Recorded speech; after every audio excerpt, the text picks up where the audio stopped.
Skull friends. So, where were you when your favorite game died? Where were you when a game you enjoyed playing died? I remember where I was, Star Wars Galaxies, at the end of its life, shouting up in the sky a shitload of expletives, hoping that the devs heard us and kept the server on for at least 30 more minutes. I was at the end of it, and it was a great game that I enjoyed. I started from the beginning and went through so many different changes and growing pains, and to the point where sometimes I did take a break. But at the end, I enjoyed the game, and it died. It fell apart, crashed, and burned under so many different stressors. And it really makes you wonder what kills a game, right? We're about a month into Mortal Online 2's release. A month. And we're already seeing a population decline. Now, that could be because of the launch, or it could be because of a lot of other issues. And I'm here going to tackle a lot of those different issues that usually kills off a game, from things like community to developers to just the game itself. I kind of want to rope all of it in and just see where we are and look for the future of what Mortal Online 2 can become, or at least stray away from. For something like this to be successful, you really have to look around and see what is successful and what isn't successful. Take a gauge of your surroundings and determine what you can and can't do to preserve a game. Mortal Online 2 is a really, really good, fun game.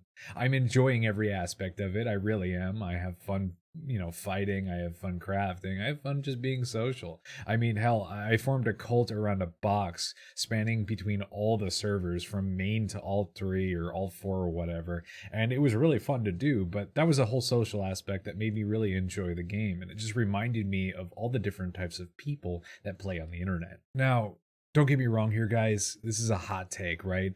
I'm going to approach some subjects that are a little difficult for some people to swallow, and it's just the truth of the matter, right? So, starting out, right, we could see Star Wars Galaxies dying. We could see the life draining from its eyes. We knew what was happening.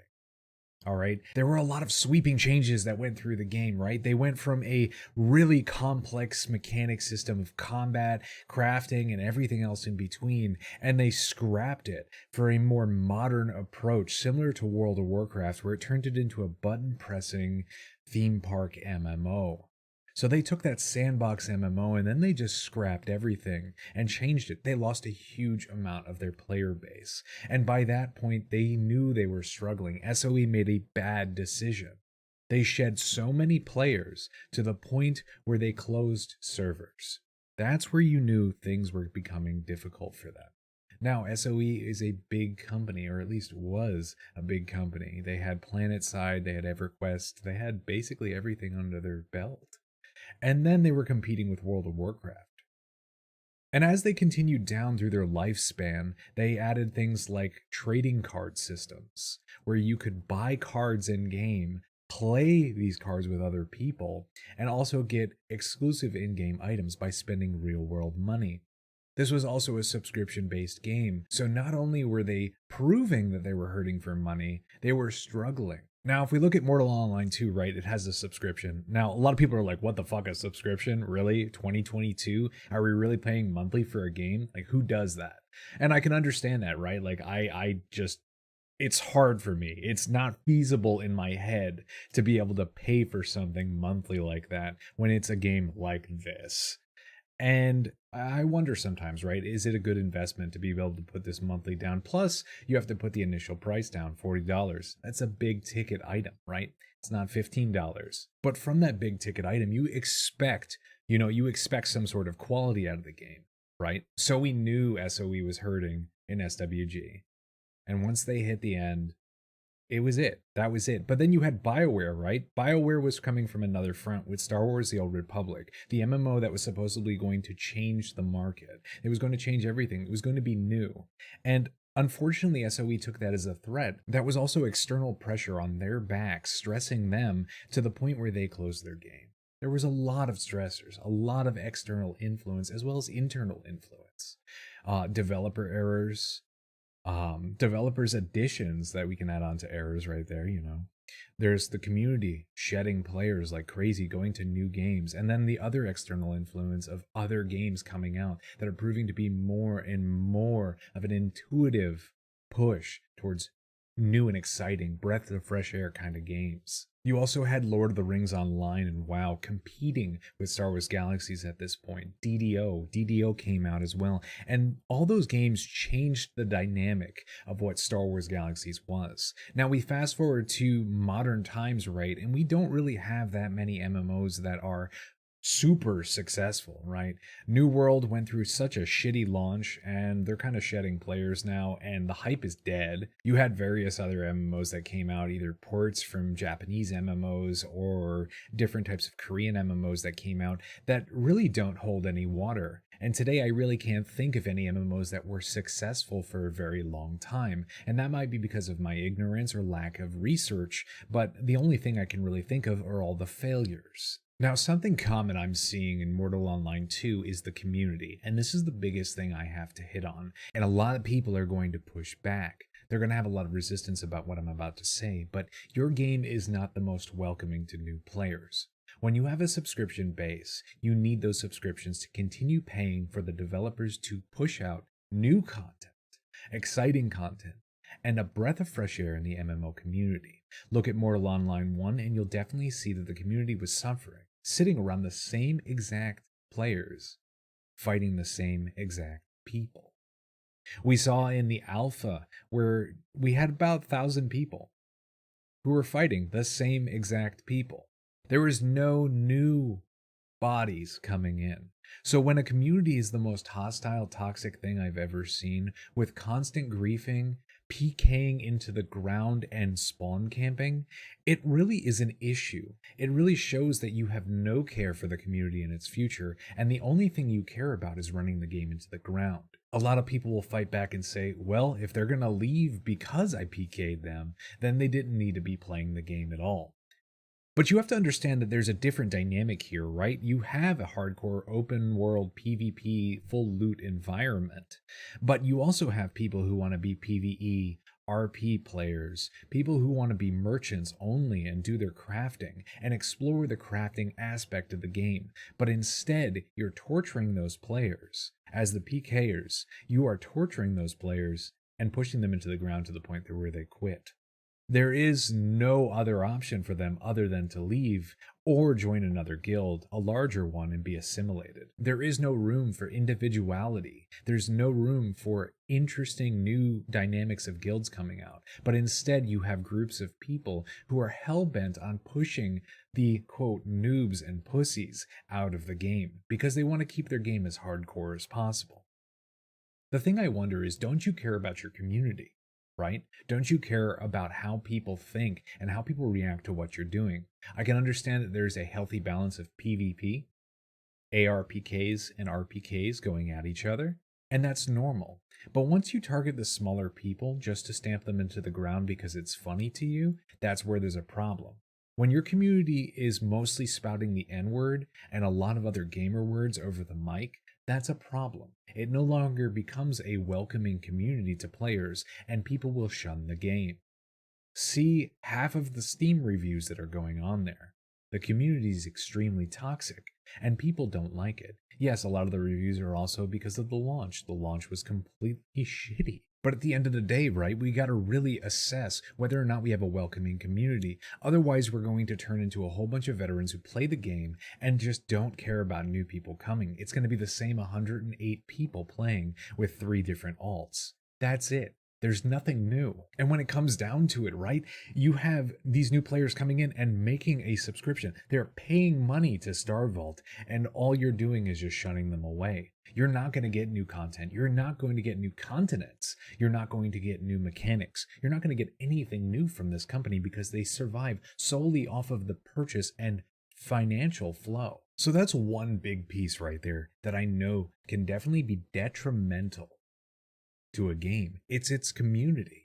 Its community can completely offset everything and make it so that there's no more money flow into a game, and eventually it will divulge into people posting saying, dead game, this game sucks, do not play it. Another topic to approach on is developers. Developers are doing their best.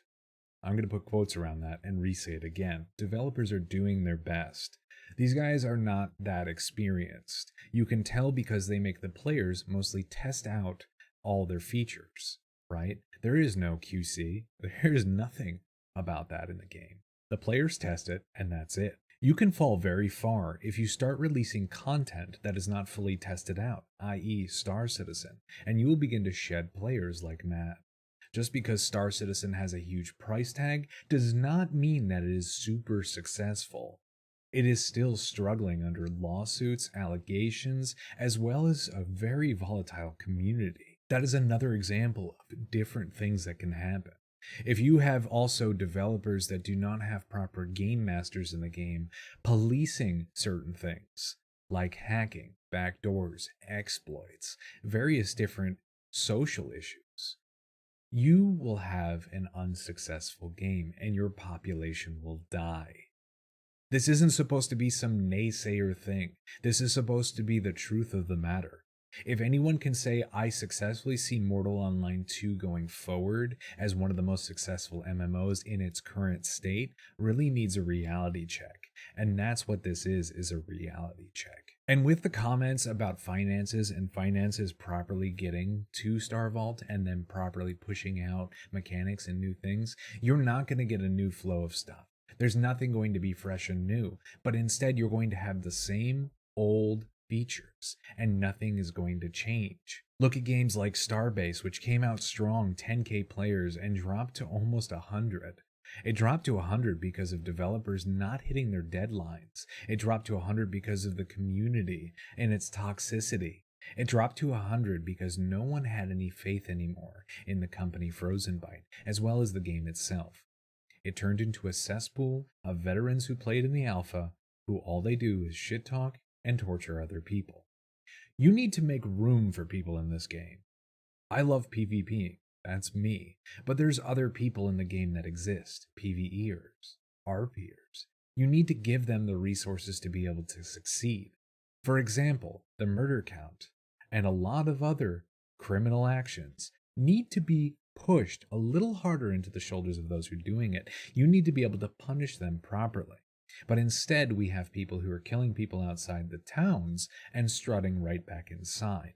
And I know Henrik has said this should be a system of reputation for the community. But instead, the reputation is already set there. We already know who we hate, and we already run out to try to kill them. But at that point, they've already done the damage, and they can waltz right back into town. What kind of system is it where people can get away with those kinds of things with no repercussions? This does not show for a healthy environment for other people to survive. In fact, the PvE players get continuously run into the ground, the RPers have no resources to be able to RP, and it's just settling on a PvP game with no other facets to add to anything else. You don't have anything else. You just have killing. That's it. If that's what kind of game you want, deal with an arcade fighter. Deal with Chivalry, Mordhau, For Honor. In order for your game to succeed, you really need to look deep into the current state of the community, the current state of the developers. There's various other facets that can fall in other games. You have Life is Feudal MMO, which turned into a dead game. And I'm saying that with utmost certainty that it's a dead game because they pulled it. It failed.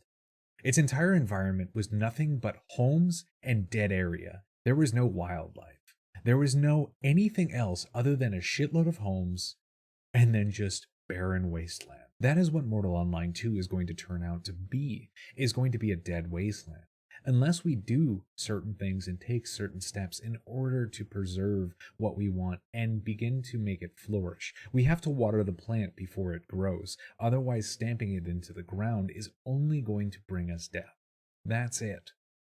If you want to say here and argue with me telling me that I'm wrong, please do. I understand. But the comments of LOL, this is stupid as fuck, you're a giant ass pussy, is just going to lead you into a game where you're going to post on the Steam threads and say, lol, dead game, I'm going back to Call of Duty. That's not how you should play. And for the people joining this game who see hardcore PvP and just want to take into the revelry of the misery of others, you really need to look elsewhere. because the community wants to thrive. This game has the potential to be amazing. It has the potential to be one of the best for at least a certain amount of time before something new and exciting comes out. You need to assess whether or not you can preserve the community. There are a lot of factors that can cause a game to die. Community, developers, mechanics, finances. There are so many different aspects. But unfortunately, no one sees that because they aren't the developers. They're not the ones behind the screen seeing everything. And if you want another dose of reality, we are dropping in population. We're at 3,000. We can go lower, and we can continue to go lower. But I don't think the math is going to check out to keep everything running if we only have 1,000 people and less. Yeah, you can say you can keep it alive by having 4 accounts, but does that really revitalize the community and make it a great game? So what else makes a game die? You let me know in the comments below. I'm just here to give you guys a healthy dose of reality and try to figure out what we can do to take steps to make this better. Anyways, guys, I'm Solar Polar Bear. Stay humble, stay frosty.